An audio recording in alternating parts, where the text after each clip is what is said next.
इस वीडियो के अंदर हम लोग डिस्कस करने वाले हैं एंजल वन और ग्रो दोनों के बीच में डिटेल कंपैरिजन करने वाला हूं। जी हाँ, पिछले कई सालों से मैं एंजल वन को भी यूज़ में लेता हूं और ग्रो को भी यहाँ पे यूज़ में ले रहा हूं। तो मेरा जो भी यहाँ पे एक्सपीरियंस है, दोनों के बीच में जो चार्जेस यहाँ पे लगते हैं, ब्रोकरेज जो बियर करनी पड़ती है, दोनों में से कौन ज़्यादा बेटर है, किसका इंटरफेस ज़्यादा बेटर है, कौन ज़्यादा फीचर प्रोवाइड करता है और कौन यहाँ पे जो है म्यूचुअल फंड्स हो गया, इसके अलावा इन्वेस्टमेंट हो गई, इंट्राडे हो गया, एफएन हो गया, किसके अंदर आपको कितना बियर करना पड़ता है। तो दोनों के प्रो एंड कॉन्स के साथ में पूरा डिटेल हम लोग कंपैरिजन करेंगे। तो प्लीज़ पूरा वीडियो यहाँ पे ज़रूर देखिएगा।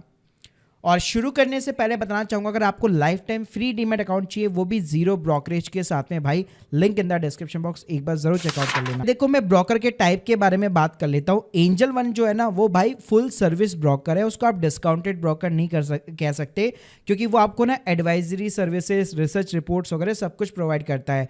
ग्रो की बात करो तो वो डिस्काउंटेड ब्रोकर है, मिनिमल फीचर के साथ में, लो कॉस्ट इंटरफेस के साथ में आपको एक बेटर इंटरफेस यहाँ पे प्रोवाइड करता है।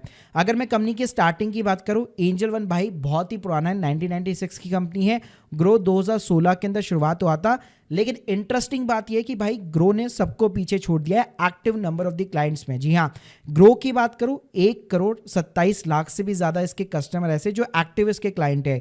एंजल वन के ऊपर वहीं 74 लाख के आसपास है और ग्रो ने भाई ज़ीरोधा को भी जो है यहाँ पे पीछे छोड़ के नंबर 1 रैंक जो है काफी मतलब ऑलमोस्ट 1 साल से हासिल कर ली। तो अगर मैं यहाँ पे प्रोडक्ट्स की बात करूँ तो एंजल वन आपको इक्विटी, एफएनओ, करेंसी, कमोडिटी सब कुछ आपको प्रोवाइड करता है। ग्रो में भी आपको इक्विटी, एफएनओ जो है देखने को मिल जाता है, लेकिन करेंसी और कमोडिटी का फीचर अभी देखने को नहीं मिलेगा। पहले ये यूएस स्टॉक्स में भी डील करता था, वो भी अब इसने हटा दिया है। अब बात करते हैं हम लोग चार्जेस की। तो देखो, चाहे मैं ग्रो की बात करूं, एंजल वन की बात करूं, दोनों में किसी में भी अकाउंट ओपनिंग चार्जेस नहीं है, आप फ्री में डीमैट अकाउंट खुलवा सकते हैं। लेकिन अगर मैं एएमसी की बात करूं, जो आपको पूरे साल भर में देनी पड़ती है, जिसको हम लोग एनुअल मेंटेनेंस चार्जेस बोलते हैं, तो एंजल वन में फर्स्ट ईयर के लिए फ्री है, लेकिन सेकेंड ईयर से ऑलमोस्ट 240 रुपये आपको बियर करना पड़ेगा। ग्रो के अंदर अच्छी बात है कि कोई भी एएमसी नहीं है, यानी कि कोई भी ओपनिंग फीस भी नहीं है और एएमसी फीस भी नहीं है। अब देखो, अगर मैं ब्रोकरेज की बात करूं, इक्विटी डिलीवरी, यानी अगर आप इन्वेस्टमेंट करना चाहते हैं, long term short term investment करना चाहते हैं, तो एंजल वन के अंदर 0.1% या 20 रुपीज़ दोनों में से जो भी लोअर होगा, और मिनिमम 2 रुपये ये चार्ज करता है। ग्रो की बात करो तो मिनिमम 5 रुपये और वही 0.1% और 20 रुपीज़। तो अल्टीमेटली आप कह सकते हो एक अच्छा ऑर्डर साइज अगर आप लगाते हो एज ए इक्विटी डिलीवरी, तो दोनों के अंदर ऑलमोस्ट सेम ही ब्रोकरेज है, 20 रुपये ये लोग ब्रोकरेज चार्ज करते हैं। इंट्राडे और एफएनओ की यहाँ पे बात करूँ तो वहाँ पे भी सेम है, ऑलमोस्ट 20 रुपीज़ ये दोनों ही प्लेटफॉर्म आपसे चार्ज करते हैं। मार्जिन देखो, यहाँ पे दोनों ही प्लेटफॉर्म आपको 1x प्रोवाइड कर देते हैं, इक्विटी, एफएनओ, करेंसी और कमोडिटी के ऊपर। इसके अलावा आपको अदर चार्जेस में यहाँ पे ध्यान में रखने पड़ेंगे। एक ऑटो स्क्वायर ऑफ होता है बेसिकली इंट्राडे के अंदर, तो एंजल वन के अंदर 20 रुपीज़ प्लस जीएसटी है, ग्रो के अंदर 50 रुपये के समथिंग है। कॉल एंड ट्रेड के ऊपर बताऊं, एंजल वन में 20 रुपीज़ है, ग्रो तो भाई मैंने बताया वो प्रोवाइड ही नहीं करता क्योंकि फुल फ्लैश ब्रोकर नहीं है। फंड डिपॉजिट की बात करूं, यूपीआई, नेट बैंकिंग दोनों ही चीज़ें यहाँ पे फ्री है दोनों ही प्लेटफॉर्म के ऊपर। लेकिन अगर आप स्टॉक को बेचते तो डीपी चार्जेस पहले ग्रो के कम हुआ करते थे, लेकिन अभी अगर आप राइट नाउ आज की डेट में कंपैरिजन करते हो तो दोनों के सेम है। इसके अलावा भाई यहाँ पे फ्री ट्रेडिंग कॉल्स और रिसर्च जो है केवल आपको एंजल वन प्रोवाइड करता है, ग्रो प्रोवाइड नहीं करता।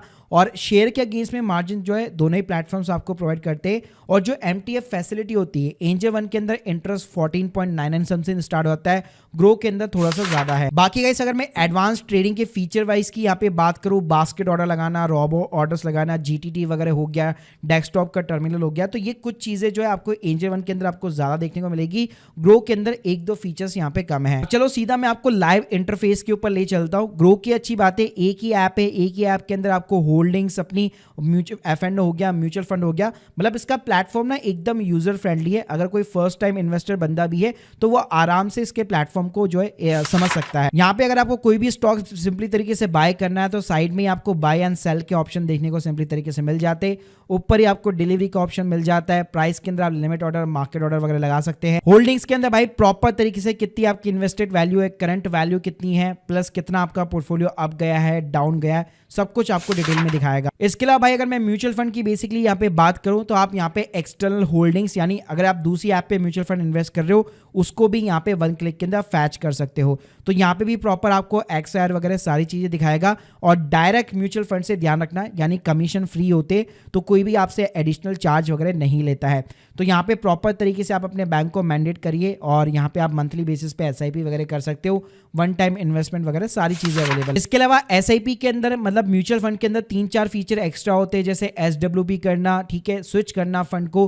तो ये चीज़ें ना आपको ग्रो के प्लेटफॉर्म के ऊपर एडिशनल देखने को मिलेगी जो एंजल वन आपको प्रोवाइड नहीं करता। अब देखो अगर मैं एंजल वन की यहाँ पे बात करूँ तो एंजल वन का भी इंटरफेस यहाँ पे बहुत सही है, कोई दिक्कत नहीं है। तो यहाँ पे सीधा अगर आप देखोगे प्रोडक्ट्स के अंदर IPO, mutual fund, FNO, commodities, ETF, ऐसे अलग अलग प्रोडक्ट्स आपको देखने को मिल जाएंगे। पहले तो मैं इस ऐप का सबसे बड़ा कौन सी बता देता हूँ। अगर आपने किसी के रेफरल के थ्रू एंजल वन का अकाउंट ओपन किया होगा तो म्यूचुअल फंड में अगर आप देखोगे तो सारे आपको रेगुलर म्यूचुअल फंड्स दिखाने वाला है। जी हाँ, तो कोई भी आपको डायरेक्ट म्यूचुअल फंड्स नहीं दिखाएगा, जो कमीशन वाले म्यूचुअल फंड्स होते हैं वो दिखाएगा।